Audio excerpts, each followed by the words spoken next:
আসসালামু আলাইকুম, সবাইকে সিটিএস অনলাইন ক্লাসে স্বাগত। ক্লাস 5 এর প্রাথমিক গণিতের অধ্যায় 8 অর্থাৎ গড় অধ্যায়টা নিয়ে আলোচনা করব। এই অধ্যায়টা শেষে প্রত্যেক শিক্ষার্থী শিখতে পারবে কিভাবে প্রদত্ত উপাত্ত সমূহের গড় নির্ণয় করতে হয় এবং সেগুলো বাস্তব জীবনে কিভাবে প্রয়োগ করতে হয়। তো চলুন আমরা সেই অধ্যায়টা শুরু করি। কিভাবে গড় নির্ণয় করতে হয় সেটা আমরা এখন শিখব। তো প্রথমে আমাদেরকে জেনে নিতে হবে গড় কি। তো গড় হচ্ছে, এখন বোর্ডে আমি লিখে রেখেছি অলরেডি, গড় হচ্ছে উপাত্ত সমূহের সমষ্টি ভাগ উপাত্ত সমূহের সংখ্যা। এখন গড় নির্ণয়ের বেলা প্রথমে জানতে হবে উপাত্ত কি। এখানে গড়ের ক্ষেত্রে উপাত্ত সমূহ হচ্ছে কোন একাধিক ব্যক্তির বয়স, ওজন, তাদের বেতন, বা কোন হচ্ছে একই ব্যক্তির পরীক্ষায় প্রাপ্ত নাম্বার, তার একাধিক বছরের কোন একটা কাজের রিপোর্টের সংখ্যা সমূহ। তারপর আবার হতে পারে সেটা যে কোন একটা এলাকার প্রত্যেক দিনের তাপমাত্রা সমূহ নিয়ে একটা গড় নির্ণয় করতে বলা হলো। এই যে সংখ্যাগুলো দেওয়া থাকে যাদের গড় নির্ণয় করতে হবে তাদেরকে বলা হয় উপাত্ত। আর তাহলে উপাত্ত সমূহের সমষ্টি হচ্ছে যে সংখ্যাগুলো দেওয়া আছে তাদের যে মোট সংখ্যাগুলোকে যোগ করলে যে একটা যোগফল পাওয়া যায় সেটা হচ্ছে উপাত্ত সমূহের সমষ্টি। আর উপাত্ত সমূহের সংখ্যা হচ্ছে মোট যতগুলো উপাত্ত দেওয়া আছে সেই যে একটা নির্দিষ্ট সংখ্যা আছে সেটাকে বলা হয় উপাত্ত সমূহের সংখ্যা। তো এখন উপাত্ত সমূহের মোট সমষ্টিকে যদি উপাত্ত সমূহের মোট সংখ্যা দ্বারা ভাগ করা হয় তাহলে যে সংখ্যাটা আমরা পাবো বা ভাগফল সেটাই হচ্ছে গিয়ে গড়। তো এক্ষেত্রে আমি একটা উদাহরণের মাধ্যমে আপনাদেরকে বোঝানোর চেষ্টা করতেছি অ্যাকচুয়ালি গড় জিনিসটা। এখানে দেওয়া আছে 6, 8, 12 এবং 18 এর গড় নির্ণয় কর। একটা ধরনের একটা সমস্যা দেওয়া আছে। তো দেখেন এখানে উপাত্ত সমূহের সমষ্টি কত আছে তো সেটা আমরা নির্ণয় করব। 6, 8, 12 এবং 18 এই যে সংখ্যাগুলো আছে সেগুলোকে আমরা একসাথে যোগ করব। তাহলে দেখেন এই জায়গায় 8, এই জায়গায় 2, কত 10, 10 আর 8 কত 18, 18 আর 6 যোগ করলে হয় কত 24।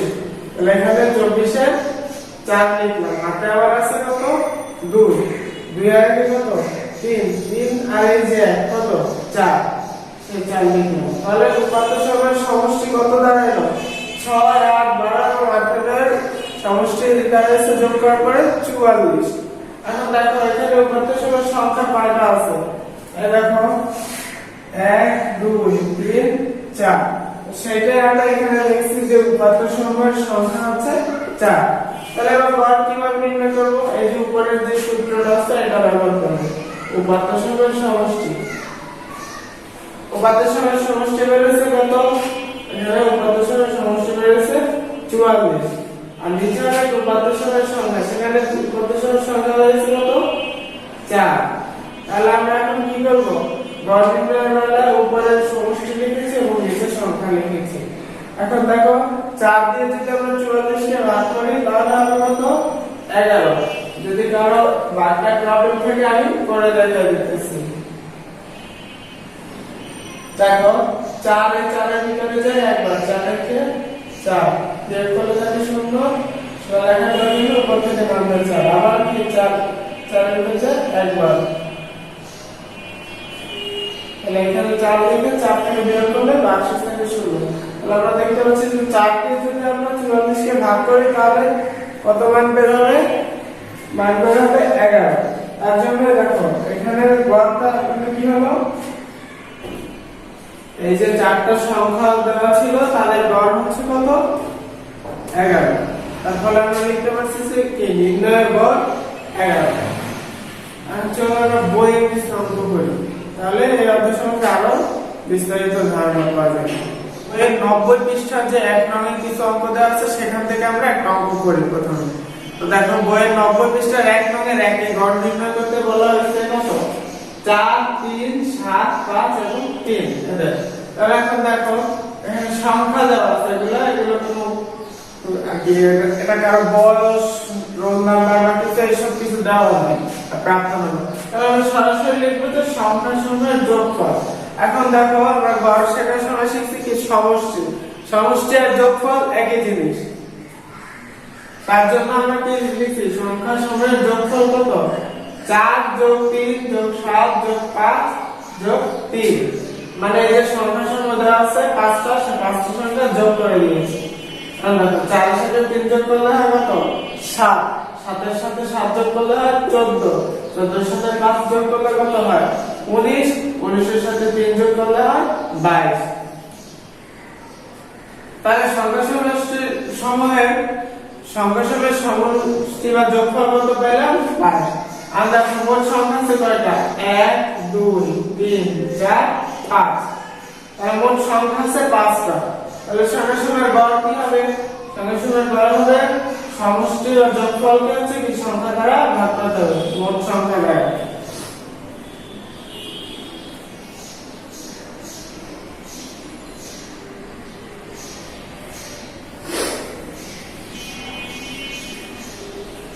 তাহলে এবার আমরা 22 কে হচ্ছে 5 দ্বারা ভাগ করব।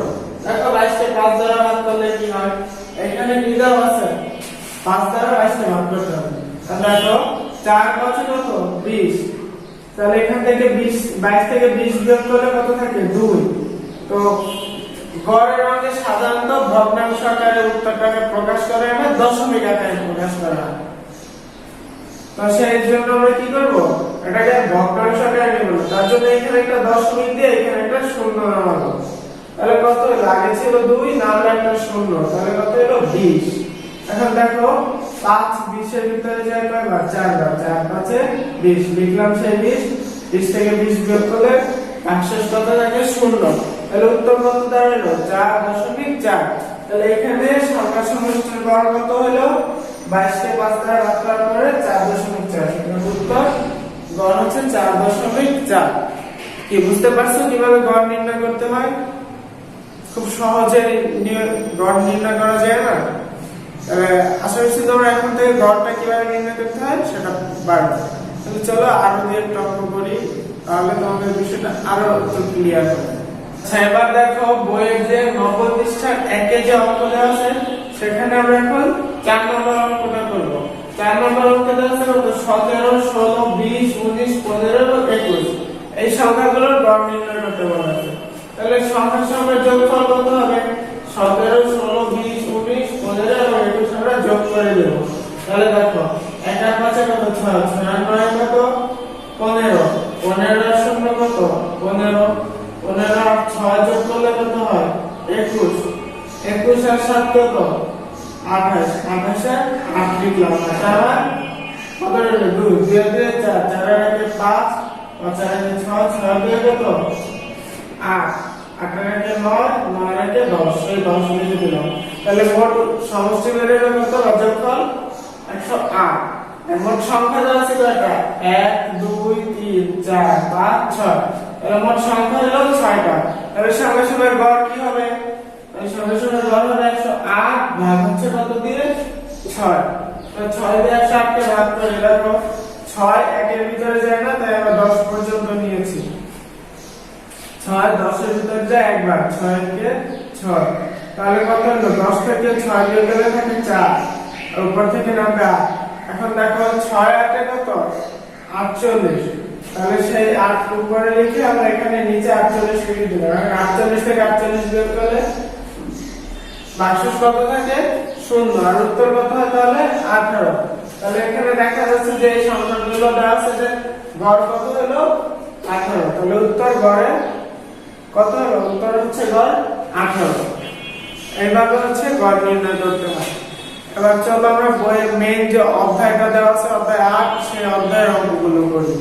দেখো অধ্যায় 8 এর যে মেইন অঙ্কগুলো দেওয়া আছে তার 1 এর 2 নং অঙ্কটা আমরা করব। দেখো 1 এর 2 নং অঙ্কে দেওয়া আছে কত, 38 34 32 41 30 35 33 এবং 37। এই যে সংখ্যাগুলো আছে এদের গড় নির্ণয় করতে বলা আছে। তাহলে আমরা প্রথমে সংখ্যা সমূহের যোগফল নির্ণয় করব। তাহলে যে সংখ্যাগুলো আছে প্রত্যেকটাকে যোগ চিহ্ন দিয়ে আমরা লিখেছি। তাহলে দেখো এবার এই যে আমরা লিখে যোগ করি। এখানে কত আছে দেখো 7 7 আর 3 কত 10 10 আর 5 15 15 আর 0 কত 15 আর 1 যোগ করলে কত 16 16 আর 2 18 18 হচ্ছে কত 22 22 আর কত 30 30 এর শূন্য হাতে আমার কত 3 3 এর শূন্যে 6 6 3 এ 9 আর 3 এ কত 12 12 আর 3 এ 15 15 আর 4 হচ্ছে 19 19 আর 3 কত 22 22 আর 3 হচ্ছে কত 25 25 আর 3 হচ্ছে 28 তাহলে লিখলাম যে 28 তাহলে সংখ্যার সঙ্গে যোগ করার পরে যোগফল কত হয়ে গেছে 280 তাহলে মোট সংখ্যা আছে কয়টা এখানে 1 2 3 4 5 6 7 8 তাহলে মোট সংখ্যা আছে 8 তাহলে সংখ্যাগুলোর গড় কি বের হবে 280 ভাগ হচ্ছে 8 এখন দেখো 280 কে আমরা 8 দ্বারা ভাগ করি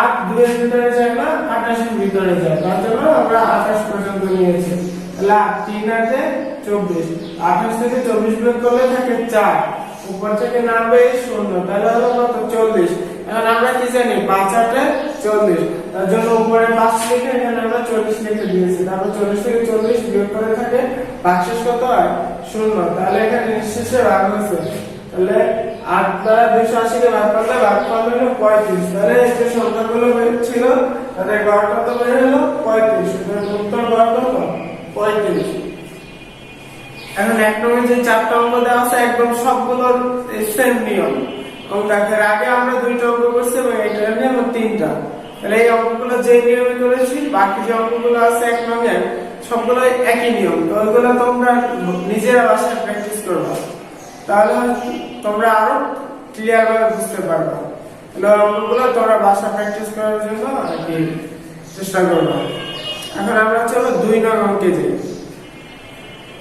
দেখো বইয়ের যে 2 নং অঙ্কটা আছে সেটা দেওয়া আছে কি 6টি বইয়ের ওজনের সমষ্টি দেওয়া আছে 924 গ্রাম তাহলে এখানে বইগুলোর গড় ওজন চাওয়া হয়েছে অর্থাৎ সমষ্টিটি হচ্ছে কি 6 দ্বারা ভাগ করে যে ওজনটা পাওয়া যাবে সেটা হচ্ছে এর গড় ওজন সেটাই চাওয়া হয়েছে তাহলে আমরা সমাধানটা কিভাবে লিখবো যে 6টি বইয়ের মোট ওজনটা লিখবো 924 গ্রাম তাহলে 6টি বইয়ের গড় ওজন কত হবে 924 গ্রাম কত 6 দ্বারা ভাগ করব কারণ এখানে বইয়ের সংখ্যা হচ্ছে 6 তো 6 দ্বারা ভাগ করার পরে কি হয় দেখো 924 কে লিখলাম 6 9 এর ভিতরে 1 বাদ যায় 6 কে 6 মানে 9 থেকে 6 বের করলে থাকে 3 আর উপর থেকে 2 এখন দেখো 5 6 কত 30 লিখলাম 5 6 30 তাহলে 32 থেকে 30 বের করলে থাকে 2 উপর থেকে নামবে এই 4 হলো কত 24 তো 6 হলো 24 এর ভিতরে কয়বার যায় 4 বার কারণ 4 6 কত 24 তো 4 6 24 হয় কারণে এখানে 4 লিখে এখানে আমরা 24 লিখেছি তাহলে ভাগশেষ কত থাকে 24 থেকে 24 বিয়োগ করলে 16 এবং ভাগফল কত হয় 154 তাহলে 924 কে যদি 6 দ্বারা ভাগ করা হয় তাহলে উত্তর কত হবে 154 তাহলে দেখো এটা ছিল গ্রাম তাহলে গড়ের উত্তর কি গ্রামই হবে তাহলে 6টি বইয়ের গড় ওজন কত 154 গ্রাম তাহলে উত্তর কত 154 গ্রাম তাহলে এটা হচ্ছে গিয়ে 2 নং প্রশ্নের উত্তর তো আশা করি বুঝতে পারছো কিভাবে 2 নং প্রশ্নটার সমাধান করতে হবে এখন দেখো 3 নং যে অঙ্ক দেওয়া আছে সেটা দেওয়া আছে কি একটা গাভী থেকে প্রতিদিন কি পরিমাণ দুধ পাওয়া যায় তা নিচে দেখানো হয়েছে তাহলে এখানে মোট দুধ দিন দেওয়া আছে 1 2 3 4 5 6 7 মোট 7 দিনে কি পরিমাণ দুধ দেয় সেটা আলাদা আলাদা করে দেওয়া আছে তাহলে তোমরা এখানে কি করবে 7 দিনে যে পরিমাণ দুধ দেয় সেই পরিমাণগুলোকে যোগ করে হচ্ছে তোমরা 7 দিনে মোট দুধ দেয় সেটা বের করবা মানে দুধের সমষ্টি বের করবা তাহলে সেটার একটা লিটারে বের হবে সমষ্টি সেটা লিটারে সমষ্টিটা বের হবে তারপরে কি করতে হবে সেই সমষ্টিটাকে তোমরা হচ্ছে 7 দিনের সেই 7 দিয়ে ভাগ করবে তাহলে হচ্ছে তোমরা ওই অঙ্কটার উত্তরটা পেয়ে যাবে তাহলে 3 নং অঙ্কটা আমি আর করতেছি না ওটা তোমাদের জন্য আমি প্র্যাকটিস করার জন্য দিলাম তোমরা এটা বাসায় নিচে রাখবে দেখো 4 নং অঙ্ক এই অধ্যায়ের সবচেয়ে ইম্পর্টেন্ট অঙ্কটা হচ্ছে 4 তো সবাই চলো সেই অঙ্কটা কিভাবে করতে হবে সেটা আমরা এখন দেখি এখানে 4 নং অঙ্কে দুইজন স্টুডেন্টের হচ্ছে পরীক্ষার 5টা বিষয়ে প্রাপ্ত নাম্বার দেওয়া আছে কারণ বলা হয়েছে কে সবচেয়ে বেশি নাম্বার পাইছে বা গড়ে কে বেশি পাইছে, তো পরীক্ষায় কে ভালো করছে সেটা বের করতে বলছে। এখন দেখো এখানে দেওয়া আছে সোহেল, সে বাংলা পাইছে 68, গণিতে 95, ইংরেজিতে 56, বিজ্ঞানে 90, বাংলাদেশে বিশ্ব পাইছে 65। এখন দেখো হামিদা পাইছে 72, বাংলায় গণিতে 78, ইংরেজিতে 84, বিজ্ঞানে 80 এবং বাংলাদেশে বিশ্ব পরিচয় পাইছে 86। এখন আমরা প্রথমে সোহেল যে 5 বিষয়ে প্রাপ্ত নাম্বার পাইছে সে আর কি সে নাম্বারগুলো যোগফল বের করব। তাহলে দেখো 68, 95, 56, 90 এবং 65 এগুলো যোগ করলে হবে 374। এই 374 থেকে যদি আমরা সোহেলের 5 বিষয়ে প্রাপ্ত নাম্বার যোগ করে গড় বের করব, তাহলে 374 ভাগ 5। এখন 374 কে যদি আমরা 5 দ্বারা ভাগ করি, 5 সাথে 35, 37 এর ভিতরে 35 যায়, তাহলে দেখো 37 থেকে এখন আমরা 25 বের করবো, থাকবে 2, উপর থেকে নামবে 4, কত হলো 24, 4 5 কত 20, তাহলে বিয়োগ করলে থাকবে 4। এখন দেখো যেহেতু আমরা ভগ্নাংশ রাখবো না তাই আমরা দশমিক দিয়ে দেবো, তার জন্য এখানে একটা দশমিক দিয়ে এখানে হচ্ছে কত এই যে 4 এর সাথে 0 নামাইছি, তাহলে কি হলো 40। এখন দেখো 5 8 কত 40, তাহলে 40 থেকে বিয়োগ করলে বাক্সের থাকে কত 0। সুতরাং সোহেলের প্রাপ্ত নাম্বারের গড় কত 74.8। একইভাবে আমরা হামিদার নাম্বারগুলো যোগ করেছি, সেখানে বেরিয়েছে কত 400। তাহলে গড় বের করতে হলে কি করতে হবে, 400 কে ওই 5 দ্বারা ভাগ করতে হবে। এখন দেখো 5 8 কত 40, তাহলে 40 এর ভিতরে 40 যায়, তাহলে বিয়োগ করলে তাহলে কত 0, তাহলে সেই শূন্যটা লেখার প্রয়োজন নেই, উপর থেকে এই শূন্যটা নামবে। এখন দেখো এই শূন্যটাকে অবশ্যই ভাগ করতে হবে, তার জন্য দেখো 5 শূন্যের ভিতরে কতবার যায় 0 বার, তার জন্য এখানে কি করা হয়েছে যে উপরে 0 লিখেছি এবং এখানে একটা 0 লিখে বের করছি, ভাগফল হলো 80 এবং ভাগশেষ 0। তাহলে হামিদার গড় নাম্বার কত 80। এখন দেখো সোহেল মোট পাইছে কত 374, হামিদা পাইছে কত 400। সোহেলের গড় কত 74.8, হামিদার গড় 80। তাহলে অবশ্যই বোঝা যাচ্ছে যে এখানে হামিদার কি সোহেলের প্রাপ্ত যে মোট নাম্বার ও গড় নাম্বার আছে তার অপেক্ষা কি হামিদার প্রাপ্ত মোট নাম্বার এবং গড় নাম্বার দুইটাই কি বেশি। সুতরাং পরীক্ষায় কে ভালো করছে, অবশ্যই হামিদা ভালো করছে। তো সেটাই আমরা এখানে লিখেছি যে সোহেলের থেকে হামিদা পরীক্ষায় বেশি ভালো করেছে। এগুলাই তোমাদের বাসায় প্র্যাকটিস করতে বলছে, ওগুলো তোমরা বাসায় নিজেরা করবা। তারপরে যদি কোনো সমস্যা থাকে এই ভিডিওটার কমেন্ট বক্সে তোমরা সেটা লিখে জানাবা, আমরা তোমাদের সেই সমস্যাগুলো সমাধান পরবর্তী ক্লাসগুলোতে সমাধান করে দেওয়ার চেষ্টা করব। তো আজকে ক্লাসটা আমি এখানে শেষ করছি, সবাই ভালো থেকো আর পরবর্তী ক্লাসগুলো দেখার আমন্ত্রণ রইল। আল্লাহ হাফেজ।